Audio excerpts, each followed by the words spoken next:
People like you don't fly up here." It was spat, not spoken. The cabin stilled as the words ricocheted off leather seats and glass partitions. A single sentence, loaded with contempt, had just redrawn the invisible lines of the aircraft. And in the center of row 2, Marcus Carter felt the cut land not as surprise, but as confirmation. The attendant's hand still clutched the torn halves of his boarding pass, shredded like trash. Her smile was small, satisfied, the kind of smile that wasn't policy but prejudice. Around them, forks clinked softly against porcelain, champagne bubbles fizzled out mid-glass, and conversations dissolved into silence. The judgment was public now, performed like theater in first class. Marcus didn't react. He sat still, calm, anchored. His plain gray shirt and dark slacks didn't announce wealth, but the authority in his silence spoke louder than any logo ever could. He had lived through this script too many times to count. At 25, told in a hotel lobby that guests don't dress like that. At 31, laughed out of a dealership because that car's not for you. Now at 42, he was being measured and discarded all over again. Same prejudice, different uniforms. Before we continue, where are you watching from? Drop your city or country in the comments below. And if you believe in dignity and justice, hit like and subscribe. These stories spark change. And we're glad you're here. Now, back to Marcus. The captain emerged, summoned not by crisis, but by appearance. His voice was clipped, final. "Sir, if you don't move, you'll be removed." He didn't ask to see a ticket, didn't check a screen. His eyes scanned Marcus's clothes, his skin, and the decision was made. 2 officers arrived at once, uniforms sharp, radios hissing faintly. One clamped a hand on Marcus's shoulder, the other hovered, waiting to drag him out. Gasps rolled through the rows, phones tilted upward. A red recording light blinked from seat 4C. He showed me his pass. A passenger whispered fiercely, "It scanned green. He belongs here." But her voice, though small, sliced through the stale authority hanging in the aisle. Marcus lifted his head. His eyes locked on the attendant who had torn his pass in half. His voice came low, steady, every word carved to leave a mark. "You just told the wrong man he doesn't belong." The cabin shifted. A ripple of murmurs, a weight of tension pressing down like the air before a storm. Security held tighter. The captain straightened, certain. The attendants smirked, certain. The passengers hesitated, uncertain. Marcus stayed seated, still, unmoved. And in that stillness was the power they had all underestimated. Because 45 minutes from now, the people who tried to erase him would watch their entire airline unravel not from protest, not from violence, but from the quiet authority of the very man they tried to drag out of seat 2 amperes. The reckoning had already begun. The aisle was narrow, but the tension inside it could have filled a stadium. Security didn't step back. They hovered, waiting for Marcus to blink, to falter, to rise in shame and shuffle toward the economy cabin. But he didn't move. His stillness was louder than their threats. Passengers shifted. Some sipped nervously at their champagne. Others turned away, pretending to scroll on their phones as if distance could excuse their silence. But not everyone stayed quiet. From row 3, a woman leaned forward. Her voice cracked but carried. "I saw his ticket, it scanned green." Her words drew gasps. It wasn't a defense. It was testimony. Truth was no longer hidden in whispers. It had walked straight into the aisle. The lead attendant snapped, eyes sharp. "Ma'am, please stay out of this." But her tone betrayed panic. Her authority was starting to fray, thread by thread. And then came another voice, deeper, steadier. A man in row 5, salt and pepper hair, business suit, still wrinkled from travel. "She's right," he said. "I saw it too." The cabin stirred. What began as one man isolated now shifted into something collective. A murmur spread, like the hum before thunder. Marcus sat calm through it all. His hands folded on his lap, his gaze fixed on the captain who still stood at the head of the aisle, arms crossed like a judge unwilling to hear evidence. He remembered another room, years ago. 27, walking into a bank with collateral documents stacked neatly in his folder. The loan officer never opened them, just glanced at his face, his clothes, and called him high risk. Marcus walked out that day without a loan, but with a vow. Never again would someone else decide his worth. And here he was, decades later, living the same verdict in a cabin filled with leather seats and champagne glasses. Only this time, cameras were rolling. Witnesses were speaking. The world was watching. The attendant doubled down. This passenger has presented fraudulent documentation. Her voice was loud, deliberate, meant to override the whispers now rising against her. She looked at security. Remove him now. But before they moved, a new sound cut through the tension, the faint ping of a phone notification. Then another, and another. A young passenger near the back had just uploaded the first clip to social media. The caption read, "Black man kicked out of first-class seat for no reason." Marcus turned his head slightly. He didn't smile, but his eyes sharpened. The narrative was no longer theirs to control. A man in the aisle muttered, "This is going viral." His voice wasn't loud, but everyone heard it. The attendant stiffened. The captain clenched his jaw. Security shifted uneasily. Marcus finally spoke again, steady as stone. "You keep saying I don't belong, yet the only thing you haven't done is prove it." The words hung heavy, heavier than the engines vibrating beneath them. For the first time, doubt slipped into the air like smoke. And that was the moment the balance began to tilt. Because in 45 minutes, this plane wouldn't just be carrying passengers to their destination. It would be carrying the collapse of an airline's reputation, all born from a single seat and a single man who refused to move. The cabin was no longer quiet. It was fractured. Half-whispers tangled with raised voices, and the air turned sharp, like static before lightning. The lead attendant snapped her fingers toward the galley. "Captain, escalate this. Call ground security before takeoff." Her words were clipped, urgent. The captain nodded stiffly and pulled a phone from the wall, his voice dropping low but clear enough for those nearby. "We have a non-compliant passenger in first class. Possible fraud." That single word, fraud, ignited the room. From the front row, a platinum-tagged couple shifted in their seats. The husband sneered, his voice dripping with superiority. "He doesn't look like a first-class passenger anyway." His wife laughed softly, adjusting her silk scarf. "They'll have him out in minutes." The laughter stung more than the insult. Marcus sat still, but a passenger 2 rows back couldn't. A young woman rose, her phone already recording. "You're calling him a fraud after tearing his ticket in half?" she demanded. Her voice quivered, but it carried weight. The attendant shot back, "Ma'am, sit down or you'll be removed too." Murmurs surged. Phones lifted higher. The quiet theater of authority was unraveling into public spectacle. Marcus didn't move, didn't even turn toward the woman defending him. Instead, his gaze locked on the captain, who was now pacing the aisle, trying to project control he no longer truly held. He thought back to 30 years earlier. 16 years old, standing in a hotel lobby in Charlotte, told by a clerk, "This area's for guests only." He had been dressed in his Sunday best, clutching his father's worn leather Bible, waiting for a ride. But none of it mattered. They had walked him to the curb as if he were loitering. That sting of being erased from a space he rightfully occupied had never left him. And now, decades later, it had returned, 30,000 feet in the air. The captain slammed the receiver down. "Airport security will meet us on landing," he announced coldly. "Until then, this passenger will remain detained." Detained. The words spread like gasoline in a cabin already burning. The officer nearest to Marcus leaned closer. "Hands behind your back, sir." Gasps rippled down the rows. "He hasn't done anything," the young woman shouted. "You're humiliating him in front of everyone." A man in business, casual from row 6, added, "He paid for that seat. I saw the boarding screen myself." The cabin was splitting, some siding with authority, others with truth. The hum of the engines became a drumbeat beneath the chaos. Marcus finally raised his voice, not loud but firm, cutting through the noise like a strike of steel. "You called me a fraud in a seat I bought. You called me a threat in a cabin I have every right to. Now tell me, what exactly have I done?" No one answered. Not the captain, not the attendants, not the officers. The silence that followed was heavier than all the shouting before, and in that silence, phones kept recording, clips kept uploading, notifications kept pinging. The airline's name was already trending for all the wrong reasons. The storm had begun, and the eye of it sat calmly in seat 2 Amperes, refusing to move. The aisle narrowed as 2 security officers closed in.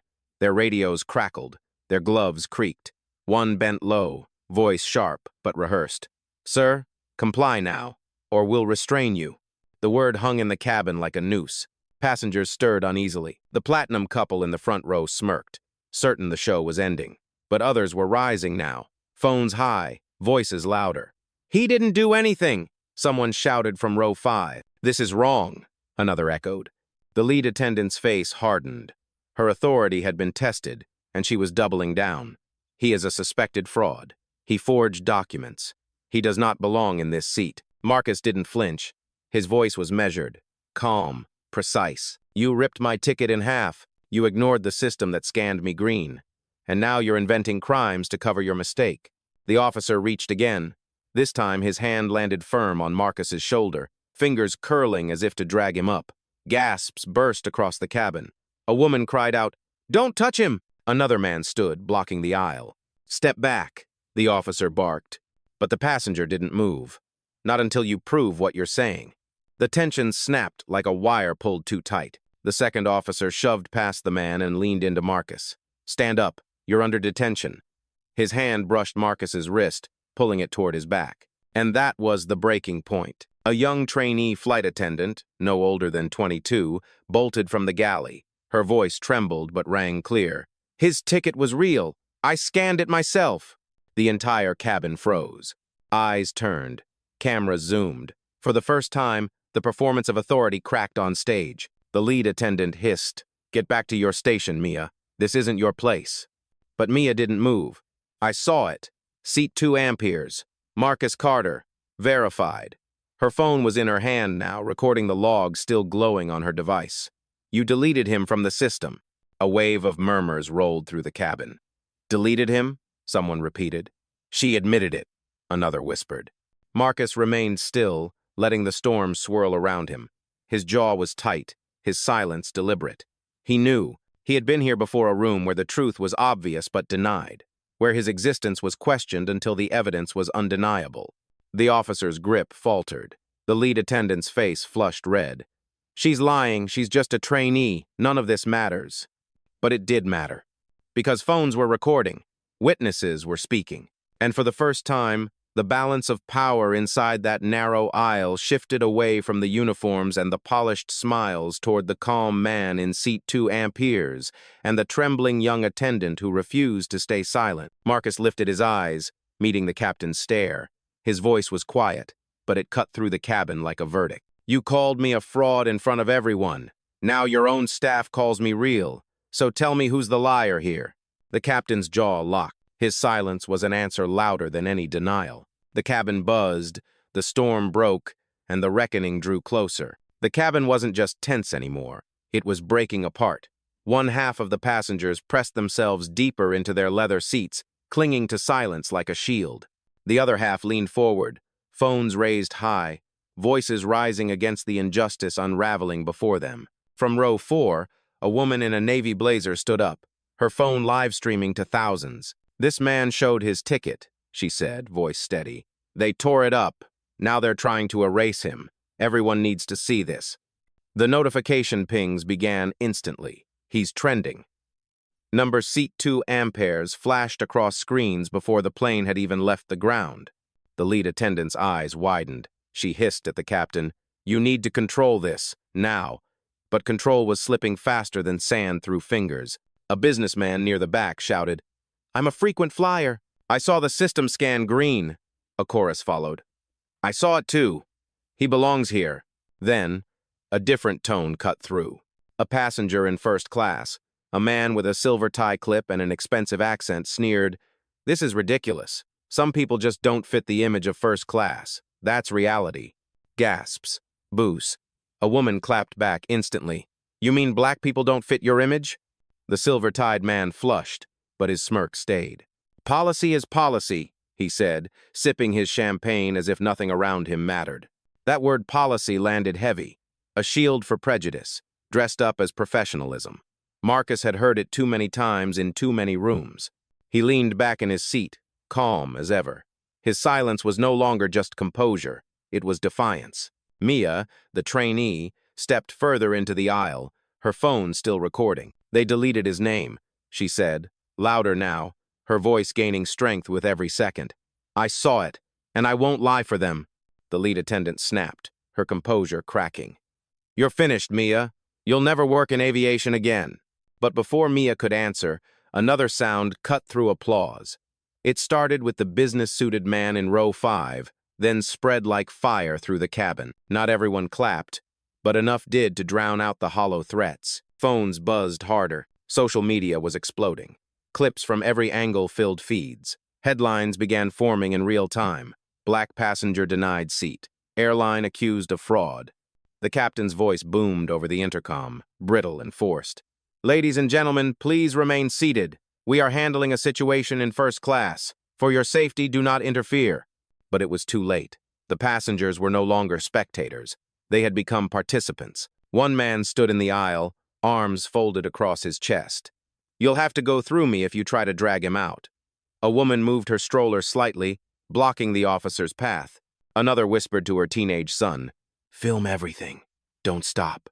The cabin had split into two realities, authority insisting on obedience, and ordinary people refusing to watch another injustice unfold. And in the middle sat Marcus, silent, steady, unshaken. He didn't need to shout. The crowd was shouting for him. He lowered his eyes briefly, remembering the first rejection he'd ever endured in aviation. 25 years old, told he didn't have the look to represent an airline. They had pushed him out of the front office back then. Now, decades later, they were trying to push him out of first class. Only this time, he wasn't alone.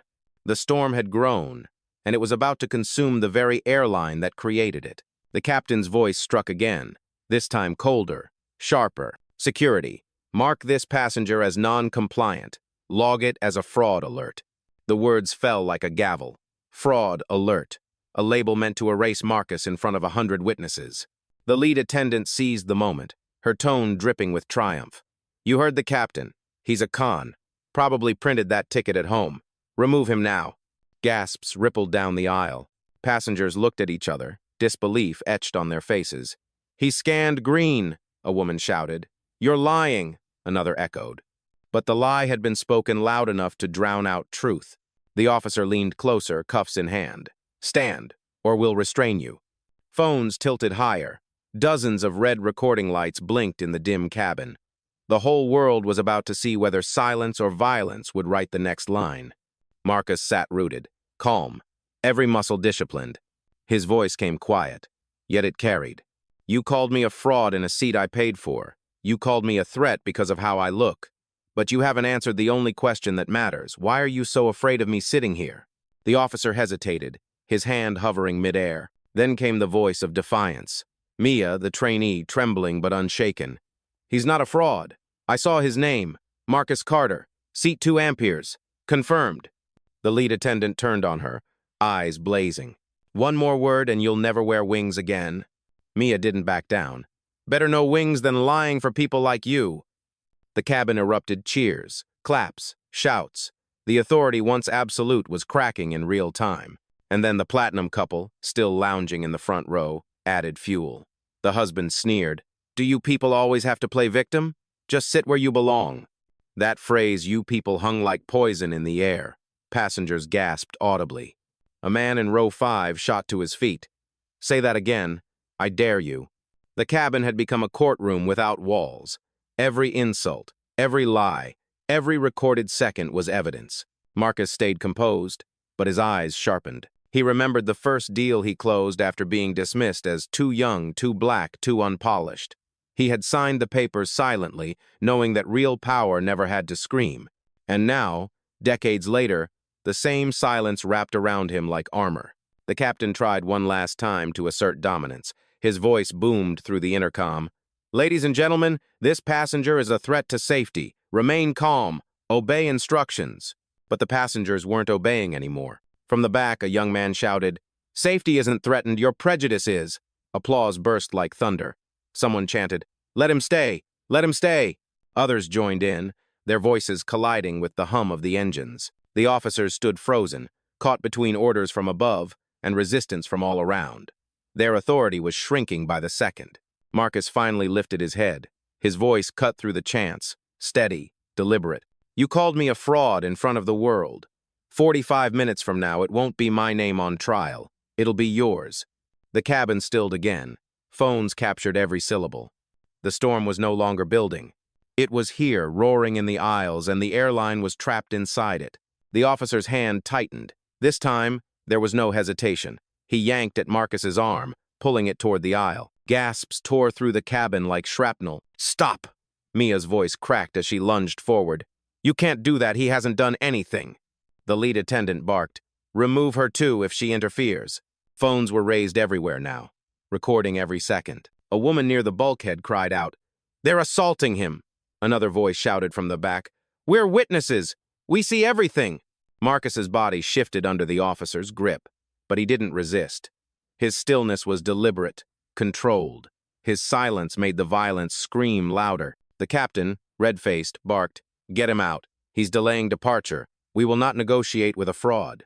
That word again, fraud, hammered like a nail into the coffin of their credibility. The second officer grabbed Marcus's wrist, twisting it behind his back.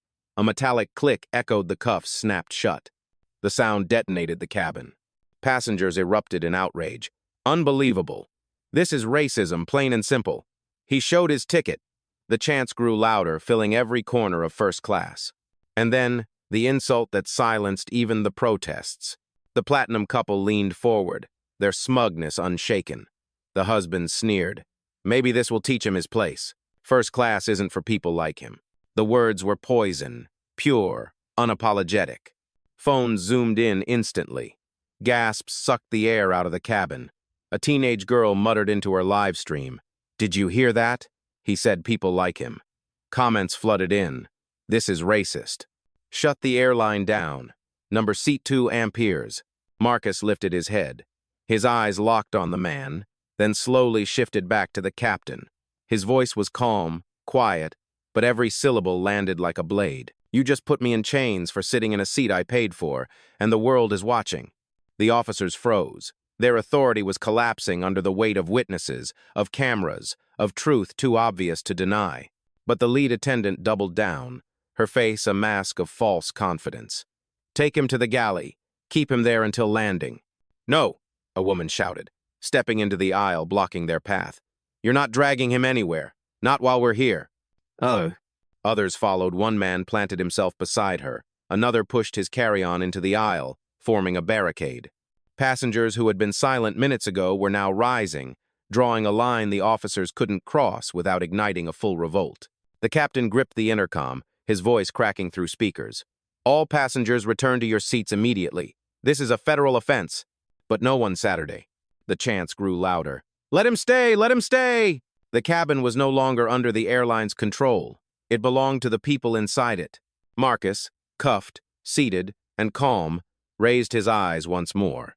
His silence had turned into command. And though he hadn't lifted a hand, the airline had just created its own chaos. Live, unedited, unstoppable. 45 minutes later, it would destroy them. The cuffs bit into his wrists, cold steel against calm skin. Marcus didn't resist. He didn't need to. The louder they escalated, the quieter his power became. He lifted his chin, scanning the aisle now barricaded by passengers. Phones still hovered, recording everything. The world wasn't just watching, it was waiting. The captain barked orders again, but his words sounded hollow now, like thunder with no rain. The officers tried to pull Marcus up, but the crowd pressed closer, blocking their path. That was when Marcus moved not his body, but his mind. He leaned back, turning his head slightly toward the small device strapped to his wrist. A discreet black band, nothing flashy, just a tap away from rewriting the script. With one subtle press, a call connected. "Nia," he said, his voice calm but deliberate. On the other end, a clear female voice responded instantly. "I'm here. Systems are live." Passengers nearest to him stiffened. They had heard it, so had the officers holding him.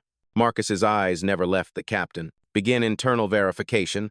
Lock the timestamps. Record every word from this cabin." "Logged," Nia replied. "Would you like me to notify compliance?" The lead attendant snapped. "Who are you talking to? Put that device away." Marcus didn't look at her. "Escalate to corporate. Tell them seat 2 amperes has been denied. Again." Murmurs exploded. "Corporate? Seat 2 amperes denied again?" People whispered into their phones, streaming faster now. The captain's face drained of color. "Who exactly are you calling?" he demanded. Marcus's reply was calm, almost surgical. "The person who signs your paycheck." Gasps. The words cut sharper than any shout. Nia's voice came back, louder this time, as if meant for every passenger listening. "Sir, the board is already aware. Do you want me to escalate to shareholders?" The cabin erupted gasps, whispers, voices rising. The officers hesitated, looking at each other, suddenly unsure if they were detaining a fraud or their boss. Mia, the trainee, took a step closer, phone shaking in her hand. "I knew it. I knew his name sounded familiar." The lead attendant snapped at her, voice cracking. "Don't say another word." But the damage was done. Seeds of doubt were spreading like wildfire. Marcus sat back, still cuffed, but his presence filled the cabin more than any uniform could. He looked at the captain, voice steady. "You should have checked the manifest before you called me a fraud." Ugh. The silence that followed was deafening. Passengers leaned in, sensing a storm about to break in a way none of them had expected. The airline had set the stage for humiliation, but Marcus had just flipped the script. And the curtain hadn't even risen on the twist yet. Because in minutes, everyone on that plane, from passengers to crew to corporate boardrooms, would know exactly who Marcus Carter really was.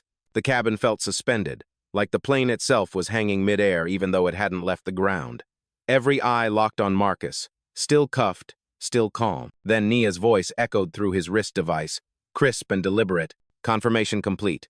Marcus Carter, executive chairman, majority shareholder, 38% of the airline's stock. System logs verified. The words detonated like a bomb in first class. Passengers gasped. Phones caught every syllable. Mia covered her mouth with her hand, tears filling her eyes. The officers froze, hands still clutching his arms, but suddenly unsure if they were touching a prisoner or their ultimate superior. The captain's jaw slackened. "That's impossible." Marcus finally stood, rising under his own power, the cuffs still binding his wrists, but his presence towering above them all. His voice was low, steady, commanding. "You called me a fraud in an airline I own. You put me in chains in front of witnesses, in front of the world, and now you will answer for it." The lead attendant stumbled back, face pale. Passengers shouted all at once. "He owns the airline? Wait, he's the chairman? This is insane!" Marcus turned slowly, letting the weight of truth settle over the cabin. "You wanted me out of this seat, but in 45 minutes, I could have you out of your jobs, permanently." The words weren't loud, but they carried finality, a verdict no one dared contest. Phones zoomed in on the captain's trembling hands, the officers retreating a step, the platinum couple staring wide-eyed, their arrogance turned to ash. The narrative had flipped completely. The man they tried to erase had just revealed himself as the hand on the controls, not of the plane, but of the empire behind it. And the airline, once confident in its authority, was now on its knees in the very cabin where it tried to humiliate its owner. The revelation rippled through the cabin like a shockwave. 1 second earlier, Marcus was the fraud. Now, he was the owner. The ground had shifted under everyone's feet, and the guilty were scrambling to find balance. The captain's face drained of color. His voice, once commanding, cracked when he spoke. "Mr. Carter, I didn't know." Marcus cut him off with a glance. Silence was punishment enough. The lead attendant staggered backward, the smugness gone, replaced by panic. "Sir, I was only following protocol." Her words tumbled over themselves, excuses choking on fear. Passengers around her sneered, phones capturing every stammer. The two officers who had cuffed Marcus looked like statues, frozen mid-motion. One slowly lowered his hands, as though the cuffs themselves had turned to fire. The other whispered almost to himself, "We cuffed the chairman?" Mia, the trainee, stepped forward, her voice trembling but clear. "I told you, his name was real. You erased him." The passengers broke into applause, a wave of vindication for the one voice that had spoken truth all along. The platinum couple wilted in their seats. The husband, who had spat venom minutes earlier, now muttered, "We didn't mean—" His wife gripped his arm, her eyes darting toward the phones recording their every move. Their power built on smug whispers had vanished. Everywhere passengers spoke at once. They tried to chain their own boss. "This is going viral." "Unbelievable." Marcus stood in the aisle, the cuffs still locked, but no one saw him as restrained anymore. The weight had shifted. The chains were no longer on him, they were on the airline itself. He turned slowly, meeting every gaze. The trembling captain, the crumbling attendant, the paralyzed officers. His silence stretched, and the cabin filled with the sound of their own disgrace. The airline had humiliated its owner, and now its mask was gone for good. The cabin was frozen, every breath caught, waiting for Marcus to speak. The cuffs still locked around his wrists looked absurd now, like shackles on a king. He raised his hand slightly, just enough for the device on his wrist to catch the gesture. "Nia," he said calmly. Her voice came crisp through the band. "Yes, Mr. Carter." Marcus's gaze never left the captain. "Effective immediately. Terminate the lead attendant. Suspend the captain pending investigation. Revoke clearance for both officers who laid hands on me." Passengers gasped. The cabin buzzed with whispers. Did he just fire them? "He did it right here on the plane. This is unreal." The lead attendant stumbled, face collapsing. "Sir, please, I was just following." Marcus's eyes cut her off sharper than any word. "You followed prejudice. You followed arrogance. And now, you'll follow the exit." The captain tried to salvage what dignity he could. "Mr. Carter, surely we can discuss this privately." "Number." Marcus's voice was final. "You tried to erase me publicly. You'll be held accountable publicly." "Who?" The officers exchanged panicked looks as their radios crackled. A CSS denied. Their badges flashed red. They weren't employees anymore. They were witnesses to their own downfall. Applause erupted. Some passengers clapped, others whistled.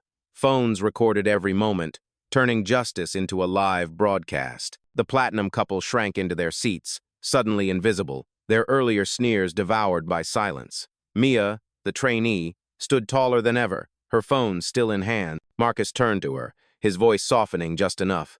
"You spoke truth when it mattered. You'll hear from my office." Her eyes widened. She nodded, barely holding back tears. Marcus lifted his wrists. "Remove these." One officer fumbled with the key, hands shaking. The cuffs clicked open and fell to the carpet with a hollow clang that echoed louder than the captain's orders ever had. The image was immortalized in 100 phones. Marcus Carter, free, unbroken, and in command. The punishment was swift, public, and irreversible. The airline had tried to humiliate him in chains, and now it was the airline itself bound by disgrace. The cuffs lay on the carpet, gleaming under the cabin lights like relics of a battle already lost. Marcus stood in the aisle, not shouting, not raging, simply present. That presence alone filled the entire aircraft. The captain slumped back against the bulkhead, stripped of command. The lead attendant trembled near the galley, her uniform no longer a shield but a costume of disgrace. The officers avoided his gaze entirely, their badges dead weight on silent radios. Passengers were buzzing, whispering, streaming. The story was already beyond the cabin. Hashtags were climbing. Headlines were being written mid-air. Black CEO shackled in his own airline, then turned the sky upside down. Marcus lifted his wristband one final time. "Nia," he said, steady as stone. "Yes, Mr. Carter." "Mark this incident. Archive the footage. Legal review, full audit, permanent record. Effective immediately. Policies are rewritten. No passenger, no matter how they look, will ever be erased from their seat again." Applause thundered. It started with Mia, then spread like wildfire, until the entire cabin was clapping. Not polite, not tentative, furious, grateful, victorious. Marcus's gaze swept the room. He didn't smile. He didn't need to. His words carried the weight of the verdict. "You mistook silence for weakness. That was your last mistake." The platinum couple shrank deeper, their earlier arrogance dissolved. The captain tried to speak, but no words came. The lead attendant opened her mouth, only to close it again under the crushing truth of what she had done. Marcus turned back to his seat, 2 amperes, the seat that started it all.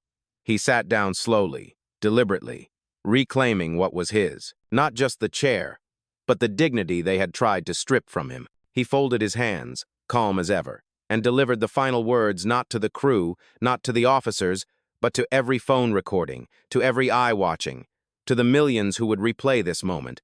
"I don't need to prove who I am. The world just saw it. Justice doesn't beg. Justice doesn't shout. Justice stands and lets arrogance collapse under its own weight." The applause grew louder. Some passengers stood. Others wiped tears from their eyes. Mia clapped until her palms turned red. The flight attendant call button chimed softly from somewhere in the back, an absurdly ordinary sound against the extraordinary moment. But no one laughed. Everyone knew the truth. The airline had tried to chain its owner, and in doing so, had chained itself. Marcus Carter, Black CEO, walked onto that plane as just another passenger. 45 minutes later, he had rewritten the story not with fury, but with power too steady to deny. The final image burned into every recording. Marcus in seat 2 amperes, calm, unshaken, free while around him. The symbols of false authority crumbled to dust. And with that, the story ended where it began, with a single seat, a single man, and a truth no one could tear in half.